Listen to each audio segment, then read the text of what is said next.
ज्योतिष के मूलभूत सिद्धांतों की इस दूसरी श्रृंखला में आप सबका स्वागत है। आज का विषय हमारी ज्योतिष की कुंडली में भावों पर आधारित है और आज का भाव है दूसरा भाव। कुंडली में दूसरा भाव सभी प्रकार के संसाधनों का है। आप हर क्षेत्र में जो भी संसाधन प्रयोग करते हैं, जिस भी तरह के संसाधन की ज़रूरत होती है, उसको हमारा दूसरा भाव इंगित करता है। अब संसाधन हमारे जीवन में कई तरह के होते हैं। हमारे खुद के जीवन को आगे ले जाने के लिए हमारा एक संसाधन हमारी संतान होती है। दूसरा भाव हमारी प्रजनन क्षमता को दर्शाता है। इस दूसरे भाव के अंतर्गत वीर्य की गुणवत्ता, स्पर्म काउंट और स्त्री का एवल्यूएशन देखा जाता है। इसके अलावा इसी भाव में हमारी चल अचल संपदा भी आती है। हमें जो भी धन संसाधन के रूप में मिलता है वो इसी भाव से आता है। हम धन कमाने के लिए जो यत्न करते हैं वो 10वें भाव से आता है, लेकिन उस यत्न के परिणाम के रूप में हमें मिलता क्या है और हमारे पास बचता क्या है, वो ये दूसरा भाव है। दूसरा भाव हमारा चेहरा भी है। हमारे चेहरे पर ही हमारी पांचों इंद्रियां केंद्रित हैं। हमारी आँखें जो दृश्य को कंट्रोल करती हैं, हमारे कर्ण या हमारे ईयर्स जो हमें लिसनिंग पावर देते हैं, हमारा मुख और हमारी टंग जो हमें स्पीकिंग पावर देती है, हमारी नसिका या नोज़ जो हमें स्मेल पावर देती है। इस प्रकार जो पांचों इंद्रियां जो हमारे शरीर के मुख्य अंग के रूप में काम करती हैं, जिसके ज़रिए हम बाहरी दुनिया से बातचीत करते हैं, उसका भाव भी यही दूसरा है। आपके कान, आँख, मुंह, इन सब से भी आपके शरीर के बारे में काफ़ी कुछ पता चलता है। यानी आपके पास संसाधन कितने हैं। जैसे कान की बनावट, नाक की बनावट, आँखों की बनावट, ये सारी चीज़ें इस दूसरे भाव से देखी जाती हैं। इसके बाद दूसरे भाव में जो अन्य चीज़ें आती हैं वो हमारा था बैंक अकाउंट, यानी हमारे पास बैंक में कितना पैसा मौजूद है, हमारे पास लिक्विड मनी कितनी है, उसका भी एक मानक यहीं से तय होता है। दूसरे भाव का ठीक सामने का भाव 8वां भाव होता है। 8वें भाव को हम पैतृक संपदा के लिए जानते हैं। 8वां भाव हमारे निजी दोष भी हैं। जो कुछ हम ग्रहण करते हैं वो हमारे गुण या दोष पर ही निर्भर होता है। अब हम क्या पांचों इंद्रियों से ग्रहण करते हैं, उसका सीधा प्रभाव हमारे अष्टम भाव पर जाता है, और अष्टम भाव आयु का है। आप क्या खाते हैं वो अष्टम भाव पर जाके परिलक्षित होता है, यानी आपकी आयु आपके भोजन या आहार पर निर्धारित होती है। आपने जो धन संपदा रखी है उसको किस रास्ते से आप लेकर आए हैं, उस रास्ते का भी सीधा सीधा प्रभाव आपके आयु भाव पर जाता है।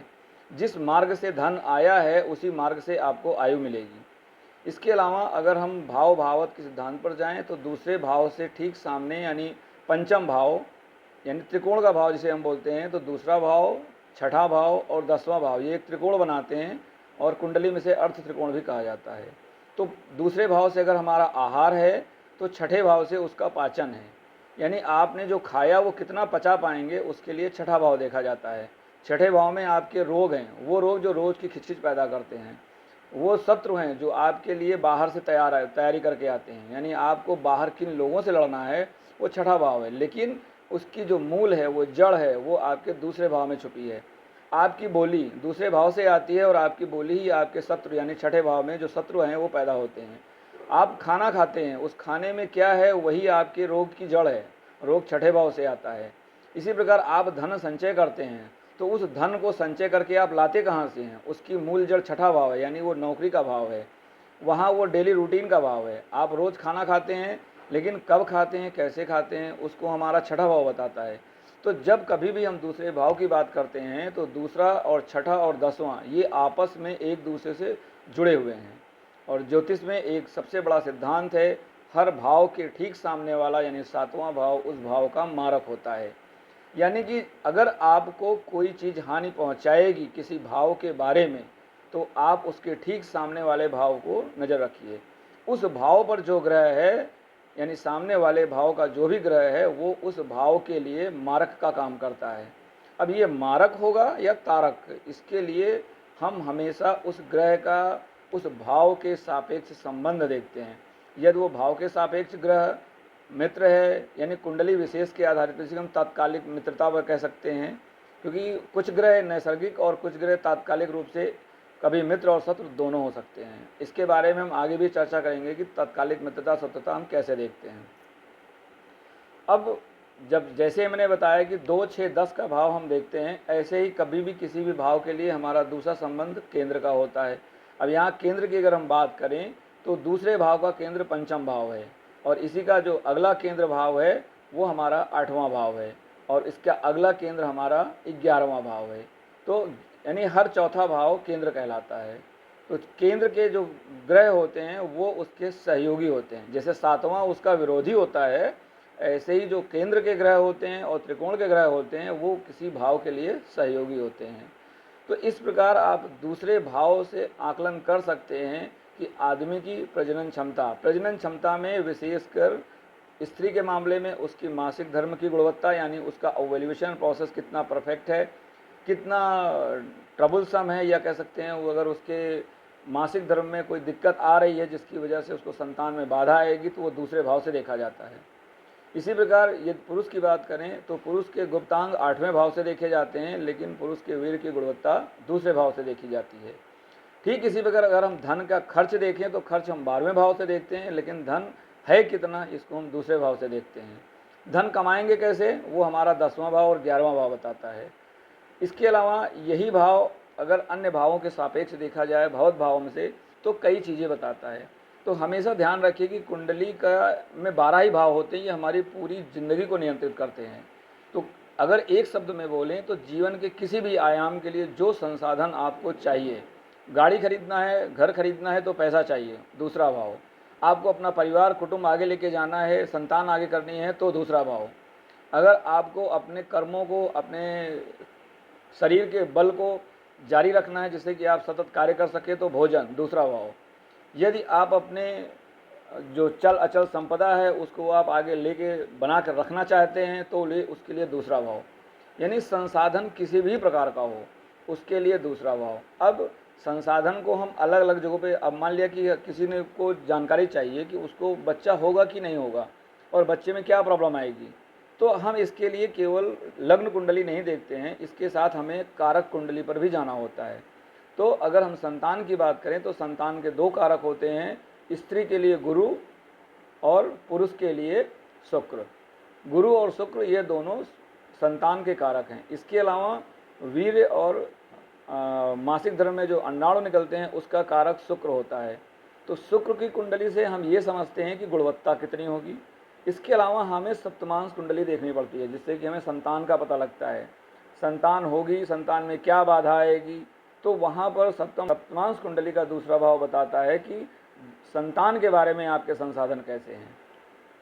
अब यदि आप कामकाज करते हैं तो कामकाज में आपको संसाधन की ज़रूरत होती है, पैसे की ज़रूरत होती है, आपको सहयोगियों की ज़रूरत होती है।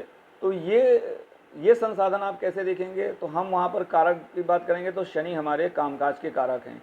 तो हम शनि के सापेक्ष दूसरे भाव को समझेंगे और प्लस दशमांश कुंडली, उस कुंडली का दूसरा भाव बताएगा कि आपका कामकाज में संसाधन कैसा होगा। अब यदि विवाह की बात करें तो शादी विवाह में भी हमें सहयोग की ज़रूरत होती है, हमारा विवाह होगा कि नहीं होगा। तो विवाह के लिए जो संसाधन होते हैं उसके लिए हम नौमांश कुंडली देखते हैं।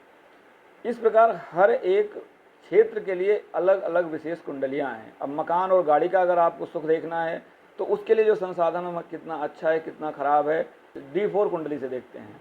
यानी D4 कुंडली हमें बताती है कि हमारे पास जो भौतिक सुख साधन है उनका स्तर कितना होगा, और उसके लिए जो हमें संसाधन चाहिए वो उस कुंडली का दूसरा भाव।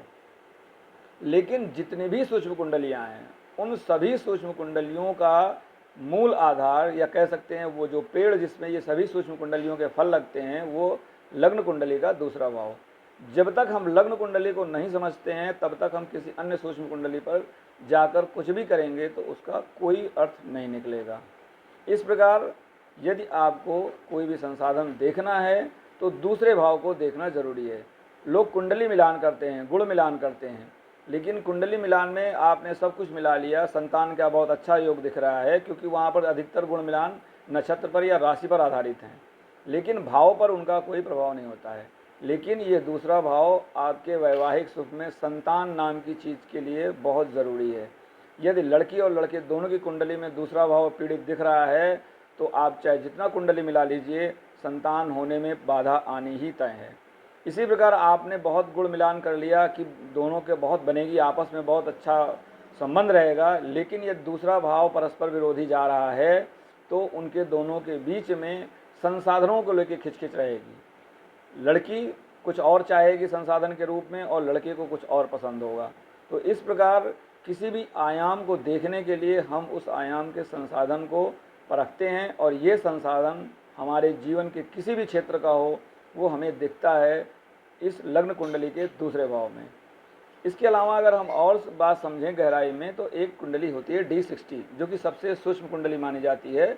इसके आकलन के लिए आपका जन्म समय बहुत सही होना चाहिए। अगर जन्म समय में त्रुटि है तो D60 कुंडली का आकलन गलत निर्धारित हो जाता है। D60 कुंडली हमारे जितने भी जन्म हैं आगे पीछे के, उन सबका दर्पण है। उसमें जो कष्ट लिखे हैं वो कष्ट आपको भोगने पड़ेंगे इस जन्म में या अगले जन्म में, या जब भी आएगा आपका जो जब चक्र पूरा होगा। लेकिन इस जन्म में आप क्या भोगेंगे, अच्छा पाएंगे या बुरा पाएंगे, फलदार होगा या कांटेदार होगा, इसका दर्पण होता है नौमांस कुंडली। तो कभी भी कोई भी भाव का आकलन करेंगे तो षष्ठ्यांश कुंडली, नौमांस कुंडली और लग्न कुंडली, इन तीनों के बिना आप कोई भी चीज़ सही ढंग से नहीं समझ सकते हैं।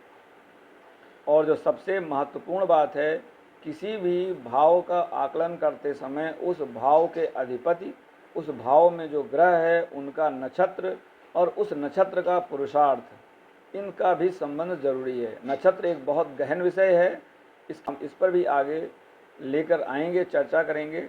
आशा है कि ये सीधी सच्ची भाषा में आपको दूसरा भाव समझ में आया होगा कि आप दूसरे भाव से क्या क्या चीज़ समझ सकते हैं और किस तरह से समझ सकते हैं। इसी आधार पर आपका ज्योतिषी आपको मार्गदर्शन देता है कि आपकी समस्याएं कहाँ छुपी हैं, यानी 8वां भाव, दूसरे भाव के ठीक सामने वाला। आपके रोग कहाँ छुपे हैं, 6वां भाव, दूसरे भाव का 5वां भाव, यानी दूसरे भाव का भविष्य। आपका कर्म कहाँ छुपा हुआ है, दूसरे भाव का भाग्य, यानी 10वां भाव। इस प्रकार एक भाव से हम कई चीज़ों का आकलन कर सकते हैं, और यही संबंध पढ़ने की कला ही एक ज्योतिष विद्या है। और जैसा कि वेदांग है, वेदांग वो चीज़ समझ सकता है जो परोक्ष रूप से आपको दिखती नहीं है। कुंडली में वो निहित है, समय के साथ, दशा के साथ, गोचर के साथ आपके सामने आएगी।